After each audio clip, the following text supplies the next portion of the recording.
Friends, આજે આપણે સત્યનારાયણ ભગવાનનો મહાપ્રસાદ સોજીનો શીરો બનાવીશું. સોજીનો આ શીરો ખૂબ જ પૌષ્ટિક હોય છે અને ખૂબ જ સ્વાદિષ્ટ, એકદમ મીઠો લાગે છે, બધાને ખૂબ જ ભાવતો હોય છે. અને જો મહાપ્રસાદ માટે બનાવીએ તો એક ચોક્કસ માપ સાથે તેને દૂધમાં બનાવવાનું હોય છે. તો ચાલો સૌથી પહેલાં આપણે તેના ઇન્ગ્રીડિયન્ટ્સ જોઈ લઈએ. માર્કેટમાં જે તૈયાર નોર્મલ સોજી મળે છે તે જ મેં લીધી છે. શીરો બનાવવા માટે તમે ઝીણો કે પછી મોટો કોઈ પણ સોજી લઈને શીરો બનાવી શકો છો. તમારી પાસે વાડકી હોય કે પછી આવો કપ હોય તો એક જ કપથી માપીને તમારે અહીં દરેક વસ્તુ લેવાની છે. અહીં મેં એક કપ અરાઉન્ડ 125 ગ્રામ જેટલી સોજી સાથે 1 કપ જેટલી ખાંડ અને 1 કપ જેટલું ઘી લીધું છે. ઘી અહીં તમારે ગરમ કરીને ઓગાળીને પછી લેવાનું છે. હવે જો અહીં તમે પ્રસાદ માટે શીરો બનાવતા હોવ તો આ ત્રણેય વસ્તુ ઇક્વલ એક સરખી જ માપીને લેવાની છે. અને ક્યારેક ગળ્યું ખાવાનું મન થાય ત્યારે જો આ શીરો બનાવો તો 1 કપ સોજી લીધો હોય તો એમાં તમે 1/4 કપ જેટલી ખાંડ અને 1/4 કપ જેટલું ઘી લઈને શીરો બનાવશો તો પણ ખૂબ જ સરસ બનશે. અને શીરો આજે આપણે દૂધમાં બનાવીશું તો 1 કપ સોજી હોય તો એનાથી 3 કપ જેટલું તમારે દૂધ લેવાનું છે. અને થોડા કાજુ, બદામ અને પિસ્તા રીતે મેં બારીક સમારીને લીધા છે. અને સાથે થોડી સૂકી દ્રાક્ષ અને થોડું કેસર પણ મિક્સ કરીશું. કેસર મિક્સ કરવાથી શીરાનો કલર અને ટેસ્ટ બંને ખૂબ જ સરસ તૈયાર થશે. અને 1 ટીસ્પૂન જેટલો ઇલાયચી પાવડર લીધો છે. તો ચાલો હવે આપણે શીરો બનાવીએ. તો એના માટે શું કરવાનું છે કે સૌથી પહેલાં તો સોજીને ઘીમાં બરોબર સરસ રીતે શેકી લેવાનું છે. શીરો બનાવવા માટે તમારે અહીંયા કોઈ પણ જાડા તળિયાવાળી સ્ટીલની કે પછી એલ્યુમિનિયમની કઢાઈ પણ લઈ લો કે પછી નોનસ્ટિક પેનમાં પણ શીરો બનાવી શકો છો. ગેસની ફ્લેમ અહીં મેં એકદમ મીડિયમ રાખી છે. સોજીને અરાઉન્ડ 5 થી 7 મિનિટ માટે મીડિયમ ફ્લેમ પર સરસ રીતે શેકી લેવાની છે. અને સોજી શેકાય ત્યાં સુધી આપણે બાજુમાં દૂધ પણ ગરમ કરવા મૂકી દઈએ. હવે ઘણીવાર એવું બનતું હોય છે કે ઘી, દૂધ બધું જ આપણે પૂરતા પ્રમાણમાં નાખ્યું હોય, એકદમ દિલથી શીરો બનાવ્યો હોય, છતાં પણ થોડો ચીકણો બની જતો હોય છે અને એમાંથી ઘી પણ છૂટતું નથી હોતું. તો એનું એક કારણ હોય છે કે સોજીને શેકતી વખતે ઘીમાં તમે બરોબર શેક્યો ના હોય, એકદમ દાણેદારને ફરસો ના થયો હોય તો છેલ્લે એ ઘી નહીં છોડે અને થોડું ચીકણું બનશે. એટલે શીરો ચીકણો ના બને એટલા માટે સોજીને અહીં તમારે એકદમ સરસ રીતે શેકી લેવાનું છે.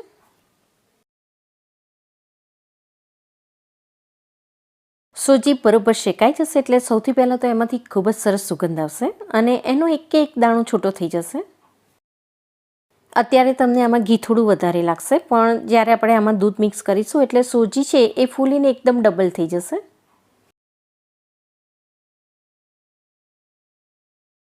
મીડિયમ ફ્લેમ પર અહીં મેં 5 મિનિટ માટે સોજીને શેકી લીધી છે અને આપણે જોઈ રહ્યા છીએ કે સોજી ખૂબ જ સરસ શેકાઈ ગઈ છે. અહીં જો તમે ઘી સરખું મૂકીને સોજીને શેકી લેશો તો સોજી એકદમ ફૂલશે પણ ખરી અને આમાં આ રીતે મોટા મોટા બબલ્સ પણ આવશે અને દાણો છૂટો થઈ જશે એટલે ઘી પણ સેપરેટ થઈને ધીમે ધીમે બધું જ ઉપર આવી જશે. તો અહીં આપણે હવે જોઈ રહ્યા છીએ કે સોજીમાંથી ઘી સેપરેટ થઈ ગયું છે અને એની પર મોટા મોટા બબલ્સ પણ આવી ગયા છે. તો આ સ્ટેજ પર હવે આપણે તેમાં દૂધ મિક્સ કરીએ.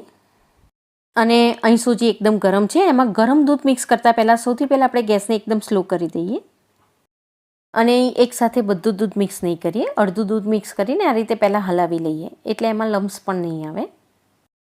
અહીં દૂધ અને સોજી બંને ખૂબ જ ગરમ છે એટલે 1 જ મિનિટ હલાવશો એટલે બધું જ દૂધ બળી જશે. અને હવે ધીમે ધીમે આપણે બાકીનું દૂધ પણ મિક્સ કરી દઈએ. પ્રસાદ માટે જ્યારે તમે શીરો બનાવો તો એ દૂધમાં બનાવવાનો હોય છે. તો 1 કપ સોજી હોય તો એમાં 3 કપ જેટલું ગરમ દૂધ લઈ લેવાનું છે. અને દૂધની બદલે જો તમારે પાણીમાં શીરો બનાવવો હોય તો પાણી પણ અહીં તમારે 3 કપ જ લઈ લેવાનું. અને જ્યારે પાણીથી શીરો બનાવો તો એમાં 2 ટેબલસ્પૂન જેટલી ઘરની ફ્રેશ મલાઈ મિક્સ કરી દેશો તો પણ શીરાનો ટેસ્ટ ખૂબ જ સરસ તૈયાર થશે. હવે અહીં સોજી બધું જ દૂધ શોષી લે અને પૂરેપૂરી બંધાઈ જાય પછી જ આપણે તેમાં ખાંડ મિક્સ કરીશું. હવે એકવાર દૂધ મિક્સ કરશો એટલે સોજી ફૂલીને ડબલ થઈ જશે અને સોજી જ્યારે બંધાવા લાગશે ત્યારે એની નીચે તળિયે ચોંટી જવાના ચાન્સીસ પણ ખૂબ વધી જશે. એટલે આ સ્ટેજ પર તમારે શીરાને કન્ટિન્યુઅસલી હલાવતા જ રહેવાનું છે. અહીં આપણે જોઈ રહ્યા છીએ કે બધું જ દૂધ એબ્સોર્બ કરીને શીરો સરસ ફૂલી ગયો છે. હવે આપણે તેમાં ખાંડ પણ મિક્સ કરી દઈએ. 1 કપ સોજી હોય તો એમાં 1 કપ જેટલી ખાંડ લઈ લેવાની છે કારણ કે સોજી ફૂલીને ડબલ થઈ જાય છે. એટલે શીરો એકદમ પ્રમાણસર જ ગળ્યો બનશે. અંદર ખાંડ ઓગળશે એટલે ફરી એકવાર શીરો થોડો ઢીલો થઈ જશે. હવે એકવાર ખાંડ મિક્સ કર્યા પછી આમાંથી ઘી છૂટું ના પડે ત્યાં સુધી શીરાને આપણે સતત હલાવતા રહેવાનું છે. શીરામાં હું અત્યારે સૂકી દ્રાક્ષ મિક્સ કરી દઉં છું. શીરો શેકાઈ જશે ત્યાં સુધીમાં દ્રાક્ષ પણ ખૂબ જ સરસ રીતે ફૂલી જશે.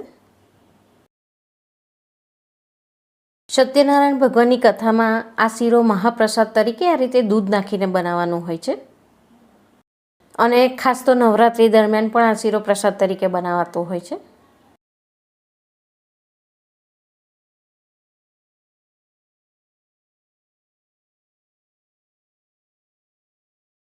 હવે એકવાર આ રીતે શીરો બંધાઈ જાય એટલે તરત જ તમારે ગેસ બંધ નથી કરી દેવાનું.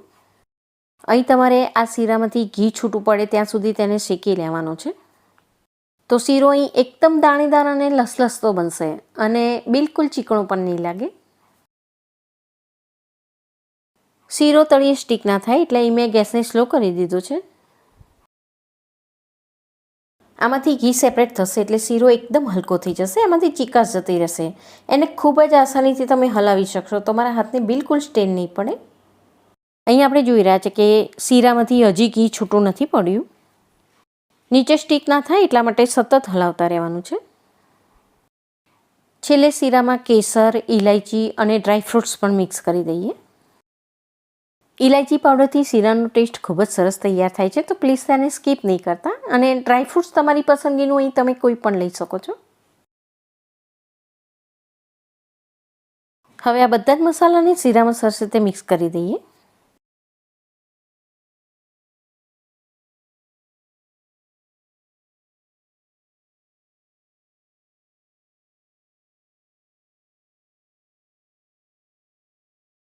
ગેસ એકદમ સ્લો કરી લીધા પછી મેં 5 મિનિટ માટે શીરાને અહીં હલાવી લીધો છે. અહીં આપણે જોઈ રહ્યા છીએ કે શીરો સરસ બંધાઈ ગયો છે, એકદમ ફૂલી પણ ગયો છે અને હવે કઢાઈ પણ છોડી રહ્યો છે. કઢાઈ પણ એકદમ ક્લીન થઈ ગઈ છે. હવે ધીમે ધીમે આમાંથી ઘી છૂટવા લાગશે એટલે શીરો એકદમ હલકો થઈ જશે અને એમાં બિલકુલ ચીકાશ પણ નહીં રહે.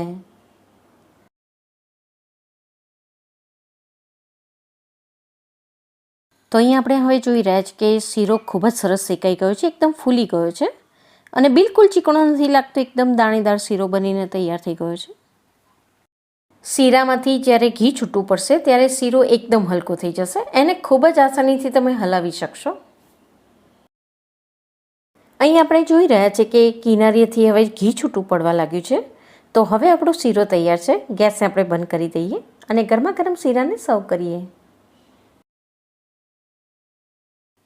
તો સરસ શીરો બનાવવા માટે ખાસ તો તમારે સોજીને સરસ રીતે શેકી લેવાની છે અને પછી તેમાં દૂધ મિક્સ કરી દેવાનું અને બધું જ દૂધ એબ્સોર્બ થઈ જાય પછી તમારે તેમાં ખાંડ મિક્સ કરી દેવાની અને ખાંડ મિક્સ કર્યા પછી ઘી છૂટું પડે ત્યાં સુધી તમારે તેને સતત શેકી લેવાનું છે. ઇન્ગ્રીડિયન્ટ્સનું લિસ્ટ મેં નીચે ડિસ્ક્રિપ્શન બોક્સમાં આપેલું છે. આઈ હોપ કે તમને આજની રેસીપી ચોક્કસ યુઝફુલ થશે. વિડીયો જોવા માટે તમારો ખૂબ ખૂબ આભાર. Thank you.